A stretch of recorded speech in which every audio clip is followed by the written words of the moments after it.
નજીક આવેલ સિનાઈ રોડ ઉપર શ્રી સદગુરુ રાયમલ ધામ આશ્રમ શ્રી ગૌરી ગૌશાળા મધ્યે ગોશક્તિ યોગ યજ્ઞ મહોત્સવ 2025નો અનુષ્ઠાનનો પ્રારંભ કરવામાં આવેલ હતો, જે આજ રોજ પૂર્ણાહુતિ કરવામાં આવશે। અત્યાર સુધી ગાંધીધામ આદિપુર સત્તાપર મથકના અંદાજિત 1500 વિદ્યાર્થીઓ ગોપૂજનનો લાભ લીધેલ। આજ રોજ કિડાણા કન્યા વિદ્યાલયની 100 વિદ્યાર્થીની પ્રિન્સિપાલ દિલીપ પટેલના સહયોગથી આશ્રમમાં દેશી ગૌ માતાનું પૂજન કરેલ હતું। ગંગા ગૌ માતાની પ્રદક્ષિણા યજ્ઞશાળાની પ્રક્રિયાનો લાભ લીધો હતો। અંતરજાળની યુટ્યુબર જીયા આહિર પરિવાર સાથે આજે ગૌ પૂજન કર્યું હતું। આશ્રમના અધ્યક્ષ ભગવત કથા વાચક ગૌ ભક્ત શાસ્ત્રી ધનેશ્વર મહારાજ જોશી આવેલ મહેમાન દાતાઓનું સ્વાગત કરેલ આશીર્વચન આપ્યા હતા। સમગ્ર ટીમ દ્વારા ગૌ પૂજન યજ્ઞશાળામાં યજ્ઞ કરવામાં આવે છે। ગૌ ભક્ત શ્રી દીપકભાઈ પટેલ દ્વારા વિદ્યાર્થીઓને ગૌ માતાની દૂધ ઘીની ઉપયોગિતા શુદ્ધ સાત્વિક ભોજન પ્રણાલી અંગે માર્ગદર્શન આપવામાં આવેલ હતું।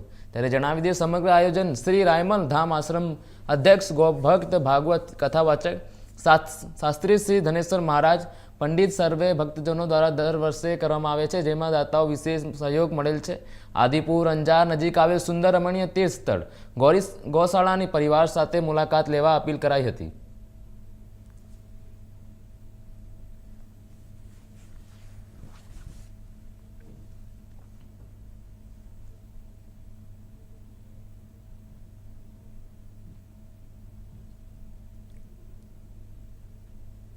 આ તરફ વાત કરી વલસાડની